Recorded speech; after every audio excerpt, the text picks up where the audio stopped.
Hello, women abroad. Hello, women around the world. I'm so excited to be here with you all. And every time I'm doing a live video, I feel so close to you all. So I hope you're having a great week and enjoying the spring that is coming here in the US and the North Hemisphere, and for who's in the South Hemisphere. It's a little bit autumn coming, but that's so exciting. This is life change, seasons change, and this is it. So today I'm so excited to have this person here with us, because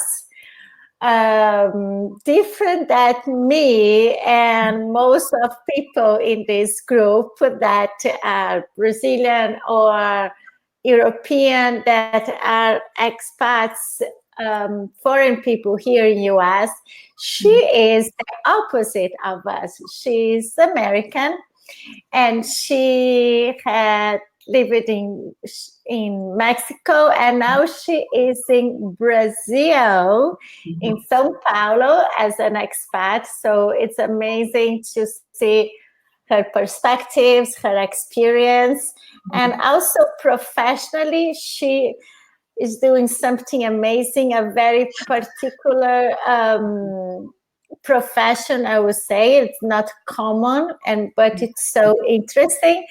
So I want her to share with us about her experience and about herself. Elena, tell our women abroad about your experience and everything that you want. Sure. So like Andrea said, I'm originally from the US. I was born and raised in California, but I always really liked other cultures and traveling. So I studied international relations in Washington, D.C. And then after that, during my undergrad, I studied a semester in Mexico City and absolutely loved it. Like, the energy is just incredible, and there's so much to do and so much to see and so much history and culture. And so coming from the US, where it was more just like, I had more like a calm, uneventful childhood and everything. And then going to Mexico, where it was just so much happening, was really exciting.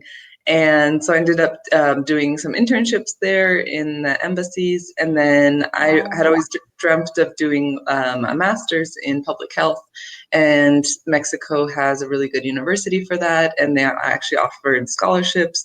So I ended up doing my master's there. And then after that, I went back to the US. But because of my master's, I got job offers in Mexico to work on public health. So then I ended up going back to Mexico, and I ended up all in all living there for about 7 years. And wow. I really loved it. But what I realized during my during my master's program, that a lot of Latin American researchers were having difficulties publishing. So they would ask my help to write up their articles, or to write emails to the editors, or to write their cover letters, or translate. And because a lot of things like in research get lost in translation, or if you don't have the right tone of voice, or there's a lot of subtleties that need to be navigated. So I started helping my friends, but I was still just always a researcher. And then I actually got hired by a think tank, and we tried to publish a few articles, and I was kind of the lead on some of those efforts. And so I started realizing that publishing in Latin America has like a barrier, and I really wanted to help people break through that barrier. So I'm living in Sao Paulo right now and working on expanding my business. And what I do is I coach, motivate, edit. I do everything that Latin American researchers need to get published. So that's what I'm working on right now. That's a fantastic. And I'm curious that in the cross-cultural, now that's one of the work that I do, we talk about the differences of dimensions of cultures, and one is the communication, that American are more direct communication, like more task, and Latinos, like Mexican, Brazilians, are the indirect, like long sentence, the meaning is in between. How do you see this different, like even in your work and in your communication in everyday life? So for sure with work, because a lot of times like Mexican or Brazilian researchers will say, this new model will provide the basis to allow future analysis to be carried out by, and I'll say, but did you make the model or not? Yes. Okay. Does the model analyze the problem? Yes.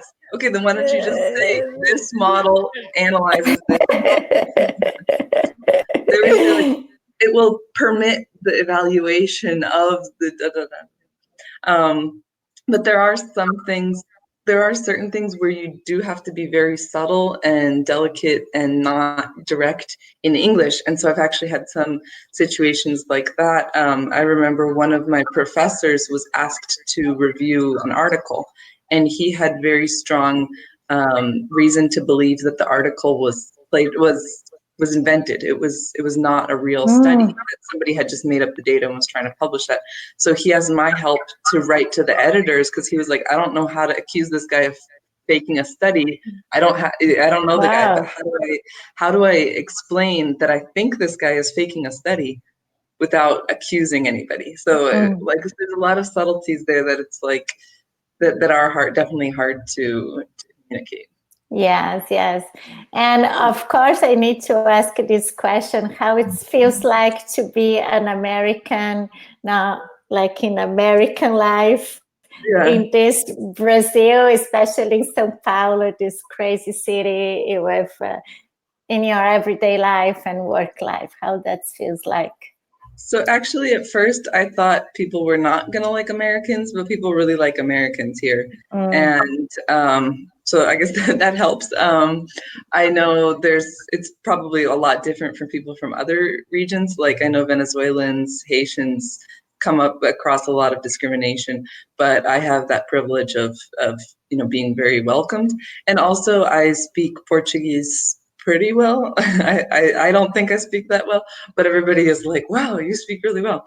So I think that also helps. And I've always just kind of like, it might be weird that I'm like outside of the country, but being outside of the country also makes me more proud to be an American, because I feel like I have the privilege, maybe responsibility or duty to be an ambassador. So I've always loved international relations, and then I've always just kind of like taken it upon myself to be an ambassador of the U.S. And so even like to show that Americans do learn a second language sometimes, and that, we can live outside the country and we can have different viewpoints. And some people have even said that they're like, I'm the only American that they've ever talked to. So it's kind of, I think it's a privilege to be able to show what I believe is being American. Right. One of the important things when we live in another country, it's also about don't generalize, don't stereotypes, right? It's not just about all Brazilians, all Americans, or all Italians do things in that way. A lot of things are personal and individual and depends on your education. So generalizing and stereotyping is never a good idea. Yeah, so cool. And what one thing or more than one thing that you would like to say, to suggest, to motivate, being a coach and motivator in the research area? What for the women who are watching us, that we have women from all over the world right now, what do you want to tell them? So I would say the number one thing I would say is that it's okay to understand yourself and understand your body and understand when you need to rest, but you can never give up. So I kind of went through that where it's like, I'm going to wake up at 6 and I'm going to meditate, and then I'm going to go to the gym for an hour, and then I'm going to do this, and then I'm going to do that. And then you end up like not doing it, and then you feel like a failure, and then you're like, well, I just won't do anything. So I've just kind of learned to like go with the flow. Like if I want to wake up late one day, I'll wake up late one day.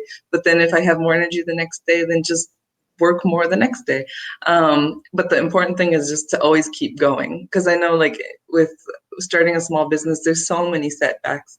But I've also learned that with business, it's not just about like thinking about something and then doing it and then it works out. It's just you have to always be testing, new strategy, new approach, new communication, new business plan, but you just have to always keep going. And so I think just to be like compassionate with yourself, like if you need a break, like last week I just took a trip a few days.